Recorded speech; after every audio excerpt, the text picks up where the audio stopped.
આખી પિક્ચરમાં બધા જ કેરેક્ટરો ઘણા આમ કહેવામાં આવી છે કે કાલ્પનિક વાર્તા છે, પણ બધા જે મોટા ભાગના કેરેક્ટરો જે છે મેન બધા કોક ને કોક જગ્યાએથી ઇન્સ્પિરેશન અથવા તો એમના નામ બદલીને લીધા છે. જેવું કે પેલો અતિક અહેમદ યુપીનો એક હતો માથાભારે તત્વ અને રાજકારણી, એનું નામ બદલીને એવી રીતે બધા પાકિસ્તાનના પણ બધાના નવાઝ શરીફનું નામ બદલીને કંઈક બીજા નામ તે બધું કર્યું છે. ખાલી ને ખાલી એક માત્ર એવો વ્યક્તિ આ પિક્ચરમાં છે જે પોતાના નામ સાથે અંદર પિક્ચરમાં દેખાય, અને એ છે નરેન્દ્ર દામોદર દાસ મોદી.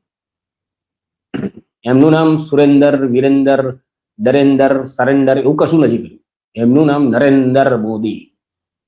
અને ટીવી પર જાહેરાત કરે અને એના કારણે થઈને આ દેશની અંદર આતંકવાદીઓનું જે નાણું આવવાનું છે, ઉત્તર પ્રદેશનું જે ઇલેક્શન થવાનું છે એ જીતવા માટે દાઉદ ઇબ્રાહિમ ત્યાંથી ઓર્ડર કરે એટલે નેપાળના રસ્તેથી 60,000 કરોડ રૂપિયા ત્યાં યુપીમાં આવવાના છે. અને યુપીની જે આખી ચૂંટણી છે આ લોકો જીતી છે, પોતાના માણસોને ઉભા રાખીને પોતે સત્તામાં આવવાના છે, એવું બધું વાર્તા કરે છે.